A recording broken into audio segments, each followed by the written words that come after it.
ბატონო, ნუ ყაველაშვილზე მეც ბატონმა გიორგიმ რას თქვა, დავეთანხმები, ბევრს ვერაფერს დავამატებ ნამდვილად.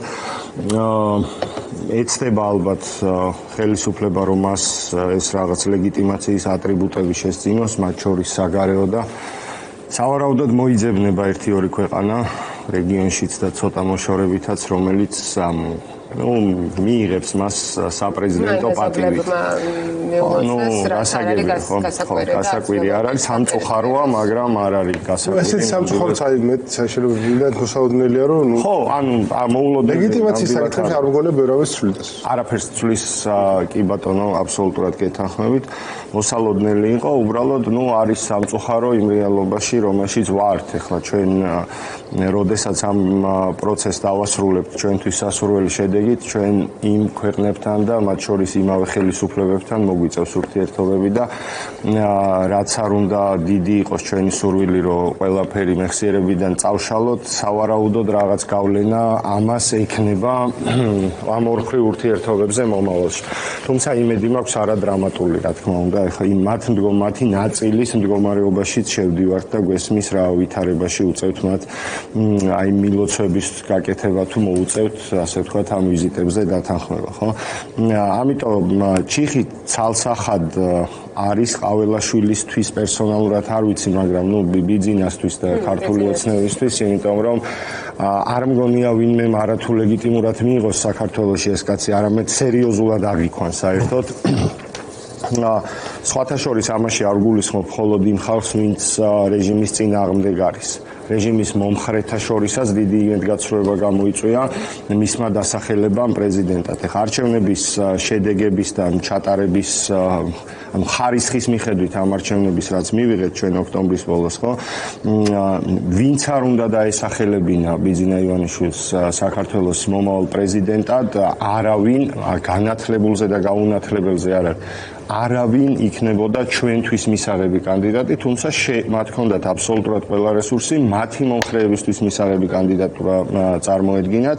ესეც კი არ გააკეთეს. აგერ გამზადებული იყო ღარიბაშვილი პირადად, ხო, რომელსაც ახლა შეიძლება ვთქვათ, რომ მათი მომხრეების წრეში ავტორიტეტზე მეტი შეიძლება მოჭიდებაც ჰქონდეს რეალურად. ხო, ანუ მათი მომხრეებისთვისაც მიუღებელი ფიგურა გამოარჩიეს პრეზიდენტად, რაც აიტაშვებული ამაზე ხმამაღლა ლაპარაკის მოხაზე რომ ამბობდა, რომ იქ ყაველაშვილს. ხო, ახლა სადაც თავარი პროპაგანდისტული მედიის ფორმალური ხელმძღვანელი ამას ამბობს, იმიტომ რომ უკვე ამაზეც საინტერესო იქნება ზოგადად ამ ამბის გარკვევა, რას წყვეტს საერთოდ რუხაძე იმედში ამ მომენტისთვის. ესეც რაღაცის ნიშანი, რა თქმა უნდა, არის, ხო? რაც შეეხება ქალბატონ სალომეს, აქაც თითქმის ყველაფერში ვეთანხმები ბატონ გიორგის რაც თქვა. ჩვენ აღარ უნდა უყუროთ მას როგორც პრეზიდენტს ყველა იმ ატრიბუტით, ძალაუფლების ყველა იმ შესაძლებლობით აღჭურვილს, რომელიც მას ჰქონდა დღევანდელ დღემდე.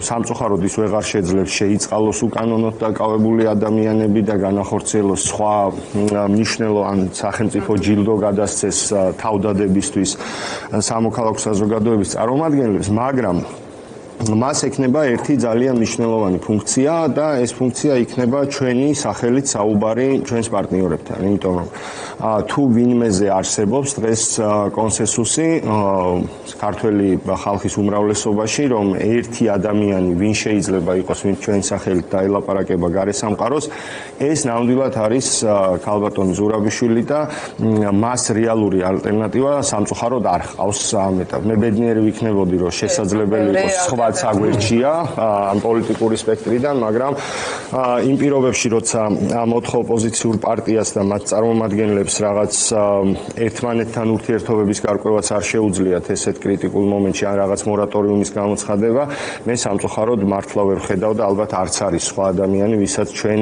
ასეთი ნდობა შეგვიძლია გამოუცხადოთ. მეორე მხრივ გვჭირდება ჩვენ ასეთი ადამიანი, ხო, პარტიებიც მისი ქოლგის ქვეშ ცდილობენ კი ბატონო, ხო, მაგას გულისხმობს ზუსტად. სხვა არ არის და არის საჭიროება რომ ასეთი ადამიანი ჩვენ გვყავდეს და ეს ადამიანი ალბათ იქნება სალომე ზურაბიშვილის იქნება ჩვენი ხმა ქვეყნის გარეთ ამავე დროს მე არ გამოვრიცხავ აბსოლუტურად რომ ის იყოს ჩვენი ხმა ქვეყნის შიგნითაც იმიტომ რომ რაც არ უნდა გამწვავდეს ეს კრიზისი და რამდენ ხანსაც არ უნდა გაიწელოს დროში და აქაც გეთანხმებით სრულად რომ ეს შეიძლება ძალიან ლონგრანი არ არის ძალიან ხანგრძლივი რბოლა არ არის მაგრამ არც ძალიან მოკლევადიანი რბოლა ანუ დროში საკმაოდ ხანგრძლივი პროცესი ჩანს ამ გადასახედიდან ის საბოლოო ჯამში შეიძლება მივიდეს და ალბათ მივა არსებულ რეჟიმთან მოლაპარაკებებზე და იქაც ვიღაცამ უნდა ილაპარაკოს ქართველი ხალხის სახელმწიფოებრივი მაგრამ ეს ამგვარი ლეგიტიმაცია შეიძლება კონდეს რომ დაждდეს და ილაპარაკოს